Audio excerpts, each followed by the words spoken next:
Evangelho de Lucas, capítulo 22, a partir do versículo 14.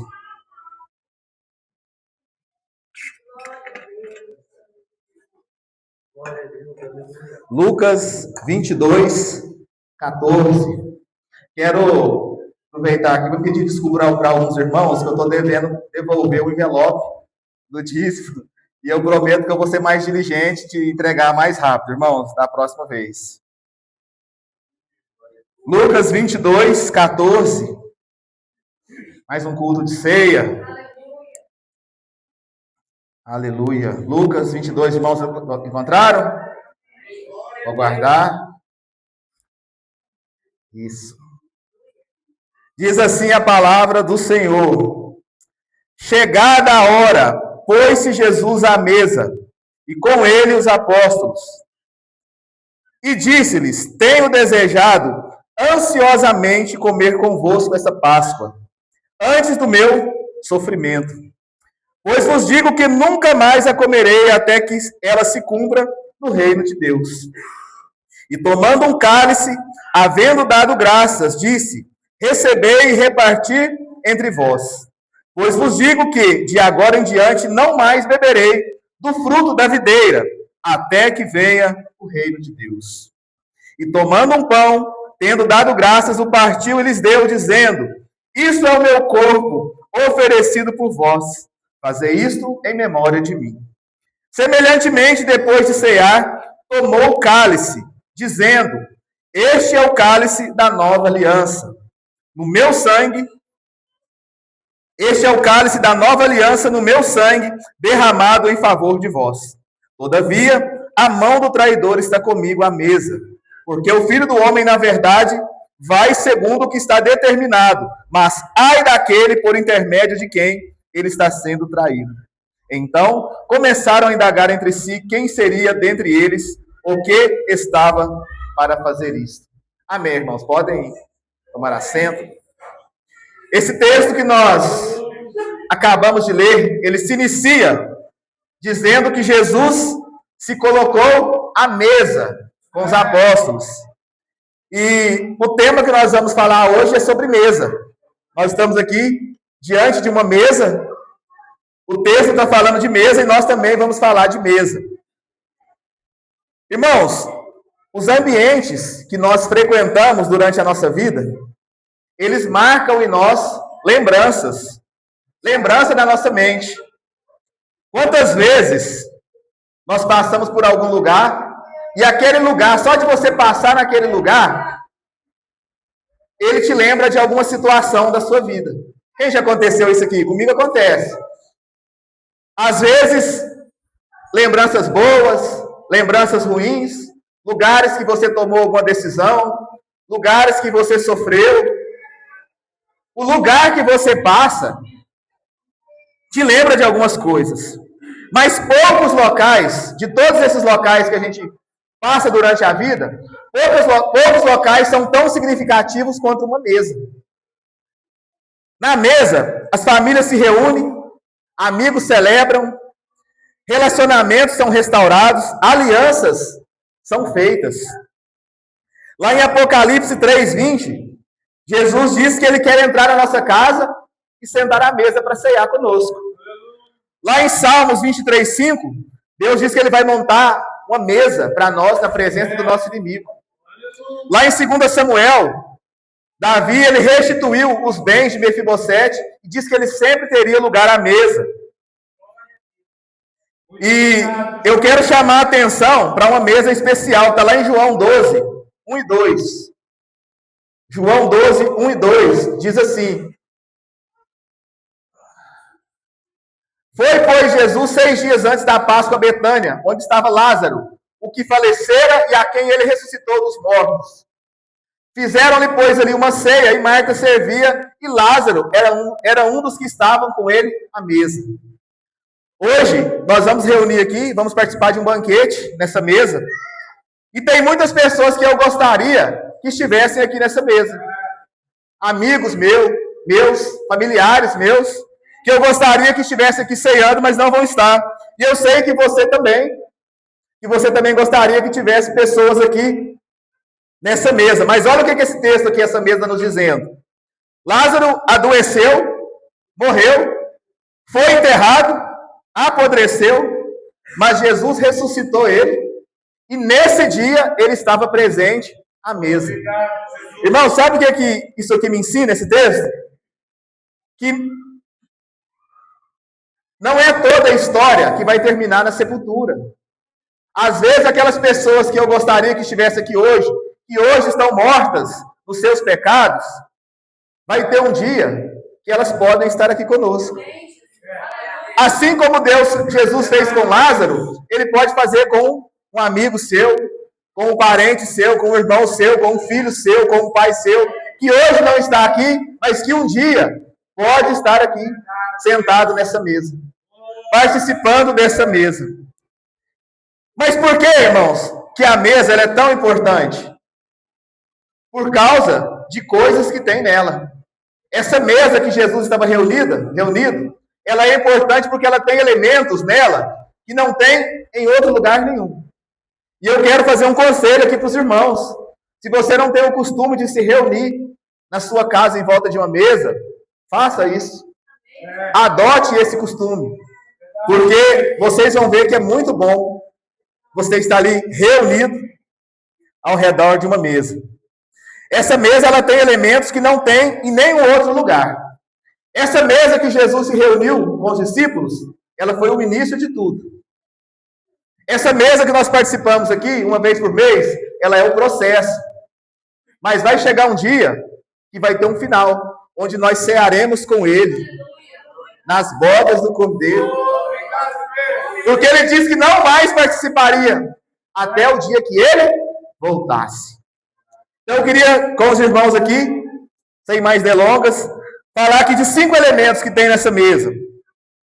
Lá em 22:15, ele disse que ele tinha desejado ansiosamente comer com eles aquela Páscoa antes do sofrimento. Jesus fez muitos milagres, sim ou não? Sim. Ele curou muitas pessoas, sim ou não? Andou com uma multidão de pessoas, não foi? Aonde ele ia tinha uma multidão atrás. Mas quando ele foi instituir a ceia, estava só os 12. Estava só os discípulos. Para as coisas do dia a dia, ele andava com a multidão. Para curar, para ensinar. Mas quando ele foi instituir a ceia, quando ele foi partir o pão e distribuir o vinho, só estava com ele aqueles que eram próximos a ele. Há um movimento nas redes sociais e até algumas igrejas que diz que a ceia é para todo mundo. Quem já viu um vídeo assim? Uma pessoa perguntando assim, para quem que é a ceia, irmão? Ele fala assim, para todo mundo. Se está vivo, tem que cear. Irmãos, se a ceia é para todo mundo, por que Jesus instituiu a ceia lá no meio da multidão? Para todo mundo. Foi só para os discípulos. Porque a ceia, ela é para quem tem intimidade com Ele. Para quem é salvo, para quem já está próximo dele. Essas pessoas é que participam da ceia. Na mesa da sua casa senta qualquer pessoa. Quem que entra na sua casa e senta na mesa para comer com você? Não é quem você conhece? Não é quem é próximo de você? É a mesma coisa aqui. Quando Deus instituiu a ceia para Moisés, a Páscoa, para Moisés lá em Êxodo, como que eles tinham que comer a Páscoa? Os irmãos lembram? Vocês vão comer com os lombos cingidos, os pés calçados e cajado na mão. Cajado na mão. Sabe o que queria dizer isso? Vocês vão comer às pressas, prontos para partir. A ceia, irmãos, é para quem está pronto para viajar. E para onde nós vamos viajar? É para o céu. A ceia é para quem está pronto. Não é para qualquer pessoa. Então, o primeiro elemento que tem que ter na mesa é intimidade. Intimidade. Milagre, cura, ele fez para qualquer pessoa, até para quem não conhecia ele. A gente estava falando aqui hoje de manhã. Jesus curou até quem não conhecia ele, que depois perguntaram, quem te curou? Eu disse, não sei. Um homem passou, me curou, mandou pegar meu leito e sair andando. Ele nem sabia quem era Jesus, mas a ceia é para quem tinha intimidade com ele, para quem estava próximo com ele. E um dia, ele vai ceiar de novo conosco. E vai estar presente nessa ceia daqui um dia, aqueles que, assim como o pastor falou, perseveraram até o fim. Aqueles que renunciaram ao mundo e decidiram ter uma intimidade com ele. São esses que vão ceiar com ele um dia. Amém, irmãos? Então, primeiro, na ceia, na mesa, a mesa da ceia tem que ter intimidade. Jesus, ele instituiu a ceia no dia da Páscoa. Então, eles estavam reunidos para comer a Páscoa. Ele não chamou os discípulos para instituir a Santa Ceia. Ele chamou eles para comer a Páscoa. Então, além dos elementos da ceia, tinham ali também os elementos que eles tinham na Páscoa. E um desses elementos era o cordeiro. Era o cordeiro. Deus mandou Moisés tomar um cordeiro de 1 ano, sem mácula, sem defeito. Naquela mesa que Jesus estava, também tinha cordeiro. Também tinha o cordeiro. O cordeiro que estava o quê? Prestes a ser imolado, ser morto. Quem que era o cordeiro que estava naquela mesa? O próprio Jesus. O próprio Cristo. Isso nos leva ao segundo elemento, irmãos. Na mesa da ceia tem a presença de Deus. A mesa da ceia tem que ter presença de Deus. A maior riqueza daquela mesa não era o vinho, não era o pão, não era o cordeiro, era quem estava sentado à mesa, que era o próprio Deus que estavam ali com eles. Sem a presença dele, tudo fica vazio. Não adianta ter comida boa, não adianta ter bebida boa, não adianta ter pessoas agradáveis. Se não tiver a presença do Senhor naquela mesa, ia ficar tudo vazio. Ficar tudo vazio. A presença de Deus, ela transforma qualquer comida comum, qualquer reunião comum, num encontro extraordinário. Extraordinário. A mesa precisa do cordeiro. Porque quem que nos dá o perdão? É o cordeiro. Quem que traz a restauração? É o cordeiro. Na mesa tem que ter intimidade, mas também tem que ter a presença de Deus. Segundo elemento, a mesa tem que ter a presença de Deus. Outro elemento. Quando Deus instituiu com Moisés a Páscoa, o que ele disse também? As famílias menores, elas vão se reunir para comerem o cordeiro. Então, ninguém comeu o cordeiro sozinho. Tinha que ter gente. Na ceia que Jesus instituiu, quando Jesus instituiu a ceia, os discípulos também se ajuntaram para ceiar, para comer. Isso nos ensina que, na mesa, além de ter intimidade, ter presença de Deus, tem que ter comunhão. Tem que ter comunhão. Como que Deus falou para Moisés, as famílias se reúnem. Aí a família do irmão Lucas ia reunir lá com a família do irmão Marcos. Mas aí o irmão Lucas fala assim, não, mas eu não gosto do irmão Marcos, não. Como é que eu vou entrar junto na casa dele para me comer com ele? Não tinha como. As pessoas que não tinham comunhão, não tinha como elas se reunir para comer. Se Jesus não tivesse em comunhão aqui com os discípulos, como que eles iam se reunir para comer? Como que eles iam se reunir para partilhar uma refeição? Para partilhar aquele momento? A mesma coisa, irmãos, é nós aqui. Deus, ele organizou tudo em famílias.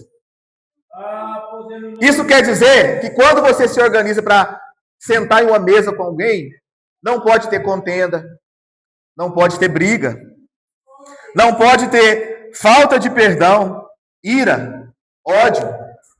Esse aqui é o momento que tudo fica lá fora, principalmente no culto de ceia. Quando nós entramos nessa porta, se você tem ódio de alguém, fica lá fora. Se você tem ira de alguém, peça perdão. Se você tem algo no seu coração contra alguém, esse é o momento de você deixar para trás, para que você venha participar desse momento, desse memorial com o Senhor. Você não pode ter diferença com ninguém. Olha para os irmãos verem que interessante. Naquele tempo, quando Deus instituiu a ceia, a Páscoa, eles não tinham opção. Moisés falou, vamos matar o cordeiro, vamos passar o sangue e vamos comer. A hora que o anjo da morte passar, quem não tiver o sangue lá, ia acontecer o quê? Ia morrer o primogênito. Então tinha como eles escolherem? Não. Ou faz ou não faz. Hoje você tem a escolha, irmãos. Amigo, hoje você tem a escolha. Você pode chegar para o seu irmão do lado e falar assim, irmão, me perdoa. Me perdoa. Você pode falar com o Senhor, Deus, me perdoa. Tira isso do meu coração. Tira essa ira, tira esse ódio, tira essa raiva. Às vezes, irmãos, a gente tem uma dificuldade de perdoar por causa do nosso ego. Mas Mesmo que você verdadeiramente ainda não esteja pronto para perdoar, você tem que decidir perdoar. Mas, Senhor, eu perdoo. Mesmo que ainda não saiu do meu coração, e eu sei que o Senhor vai tirar, mas nesse momento eu decido perdoar. Essa é a essência do perdão. Então, intimidade, presença de Deus, comunhão. Jesus, no versículo 21, ele diz assim: todavia, a mão do traidor está comigo na mesa. Jesus sabia quem que era o traidor? Sabia, né? Por que ele não falou quem que era o traidor? Se ele sabia, por que ele não falou? Ia adiantar alguma coisa? Irmãos, até o último momento, Judas poderia se arrepender de trair Jesus. Olha o que diz o versículo 22. Porque o Filho do Homem, ele vai ser traído. Mas ai daquele que trai ele. Sabe o que ele está dizendo? Está escrito que Jesus ia ser traído. Mas não estava escrito que seria Judas que ia trair. Alguém iria trair, mas não precisava ser Judas. Então ele esperou até o último momento. Quando Jesus disse que alguém ia traí-lo, o que os discípulos começaram a perguntar um para o outro? Olha no 23. Então começaram a indagar entre si quem seria dentre eles o que estava para fazer isso. Irmãos, o texto está dizendo que Jesus falou assim, um de vocês aqui é o traidor. Se eu estivesse lá, eu já ia olhar para o irmão do meu lado, não, será que é esse cara aqui? Mas aquele ali está com cara de suspeito. Eu acho que é aquele irmão. Irmãos, ninguém fez isso. Ninguém apontou o dedo para o outro. Eles começaram a perguntar, será que sou eu? Mestre, sou eu? Mestre, sou eu? Ninguém apontou o dedo para o outro. Os irmãos conseguem imaginar isso? Começou um perguntar para o outro, será que sou eu? Será que sou eu? Quando nós estamos na presença de Deus, irmãos, a gente perde a vontade de apontar o dedo para o outro. Porque a gente começa a olhar para nós mesmos. A gente começa a olhar para o nosso pecado. É por isso que o texto diz, examine-se o homem a si. Examine o homem a si mesmo. Não está mandando na hora da ceia ninguém apontar o dedo para o outro e ficar apontando o dedo para o outro. Você ficar olhando, vou ficar olhando para esse irmão aqui, porque é aquele dia que ele fez, vou ficar olhando para a roupa dessa irmã que não está certo, vou olhar para aquele irmão que não está... não, irmãos. É para olhar para você. É o momento de um autoexame. Hoje é o momento de você olhar para você mesmo e se perguntar assim, será que eu sou o traidor? Será que sou eu? Será que é eu que estou traindo o Senhor? Será que é eu que tenho traído o Senhor esta semana? É a hora, irmãos, do autoexame. Como que está o seu coração? É a hora de você olhar para você mesmo. O momento da ceia, ele não é um tribunal, ele é um espelho. É a hora de nós olharmos para nós. É a hora que nós temos o quê? De saber se nós não temos um pecado não confessado. Se nós temos algo que nós temos que olhar para o Senhor e falar assim, Senhor, me perdoa por isso, por aquilo. Então, intimidade, presença de Deus, comunhão e autoexame. Esse momento aqui é a hora que nós temos que olhar para dentro de nós e vermos se nós estamos em falta com o Senhor. E se nós estivermos em falta, o que a gente faz? Não ceia? É isso? Fica sem ceiar? Não. Pede perdão e ceia. Por isso que o texto fala. Examine-se o homem a si mesmo e assim coma e beba. É isso que está falando. Não fala para ninguém se abster. Se você está em pecado, pede perdão. Por isso, examine-se o homem a si mesmo e coma e beba. É o que está dizendo a palavra, irmãos. Então, autoexame. Ninguém sabia quem era o traidor. Agora eu vou lá para João 13, 23. Ninguém sabia quem era o traidor. E um começou a perguntar para o outro, sou eu? Sou eu? Sou eu? E o texto vai dizer... Esse meu vai direto aqui. O texto vai dizer...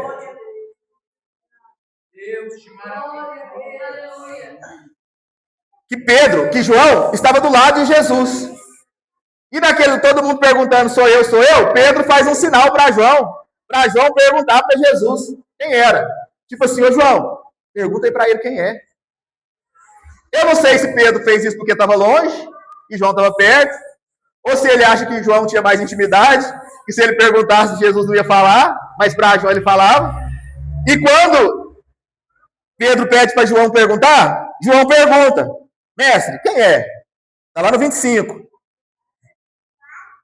E Jesus responde, é aquele a quem eu der um pedaço de pão molhado. Tomou, pois, um pedaço de pão, tendo molhado, deu a Judas, filho de Simão Iscariotes. Então ele falou para João assim, é aquele para quem eu der o pão. Na mesma hora ele molhou e entregou para Judas. E o texto fala que, e após o bocado, imediatamente entrou nele Satanás. Então Satanás não tinha entrado nele até aquele momento. E Jesus disse, o que pretende fazer, faz-o depressa. E o texto fala aqui no 28 que ninguém percebeu o que aconteceu nesse diálogo. Naquela cultura, irmãos, entregar um pedaço de pão molhado para alguém tinha um significado especial. Era molhado no vinho. Tinha um significado especial. Quando você dava um pedaço de pão molhado para o convidado, era um gesto de honra, de amizade. Era como se você estivesse dando uma porção especial para aquela pessoa. E você estava honrando aquela pessoa. Era uma demonstração pública de uma consideração especial. Aí eu me pergunto, se Jesus sabia que Judas ia trair, por que ele deu um pedaço de pão para Judas? Por que ele não deu para Pedro, para Tiago, para João? Aqueles três que estavam mais próximos dele, mas ele deu para Judas. Para o único que ele sabia que iria trair ele. Irmãos, outro discípulo não precisaria de uma demonstração de amor de Jesus naquele momento. Quem que estava sendo perdido ali naquele momento? Quem que ele estava perdendo dos 12? Era Judas. Era Judas que ele estava perdendo. Jesus está dizendo para Judas assim, quando ele entrega o pedaço de pão, Judas, eu sei o que você vai fazer, mas você ainda pode desistir. Eu ainda te amo. Ele estende a mão para Judas uma última vez. Ao invés de ele condenar Judas, ele estende a Judas o quê? A graça. Ele demonstra graça. E esse é o último elemento da mesa. Graça. Na mesa da ceia, tem que ter graça, irmãos. Graça aqui é favor imerecido. É algo que nós não merecemos, mas Deus nos dá. É quando Deus nos trata de uma maneira que nós não merecemos. E isso é a nossa salvação. É o hino que a irmã Ângela cantou aqui. O que eu mereci era morrer. Mas ele me prometeu o quê? O céu. Irmãos, nós só estamos aqui pela graça do Senhor. Porque nenhum de nós aqui temos méritos nenhum para ser salvo. O que a gente merecia era morrer pelo nosso pecado. Mas o Senhor, ele fez o quê? Ele nos deu graça. Assim como ele fez com Judas aquele dia, ele está fazendo com cada um de nós aqui agora. E comigo também. Com cada um de nós. Às vezes, você entrou aqui essa noite se sentindo culpado, fraco. Eu estou me sentindo assim hoje, irmãos. Decepcionado. Às vezes achando que você foi longe demais dos seus pecados. E se você está assim hoje, essa mesa aqui, ela é para você. Porque essa aqui não é uma mesa de perfeição.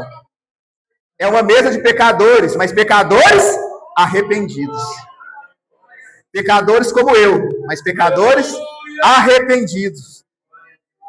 O Senhor, ele está hoje nos dando mais uma chance. E mesmo que você ache que não tem mais jeito para você, ele está te estendendo a mão. Ele está te dando hoje aqui um bocado de pão molhado para você. Dizendo, irmãos, que enquanto há vida, há esperança. Jesus, ele continua estendendo a mão para cada um de nós. O autoexame identifica o pecado. Mas ele termina aqui, ó, na mesa da graça. Na mesa da graça. Onde cada um se arrepende e pode ceiar e pode estar na presença do Senhor. Naquela mesa havia um homem disposto a trair Jesus, mas havia um Jesus disposto a demonstrar amor àquele traidor. E é isso que ele tem demonstrado, irmãos, na minha vida todos os dias.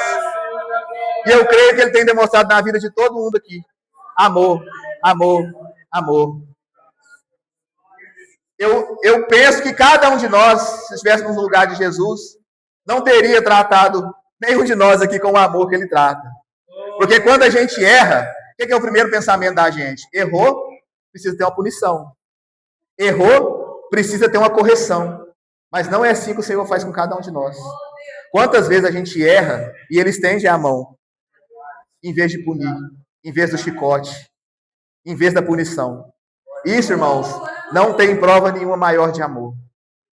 Então, na mesa da ceia, ela tem que ter intimidade, comunhão, presença de Deus, autoexame e graça. Graça. Esta é a mesa que nós vamos participar hoje. Se existe uma palavra que resume essa mesa, irmãos, é a palavra graça. A graça trouxe cada um de nós aqui, hoje. Mas é essa graça também que vai levar cada um de nós para o céu. Amém? Se coloque de pé, irmãos, vamos fazer uma oração.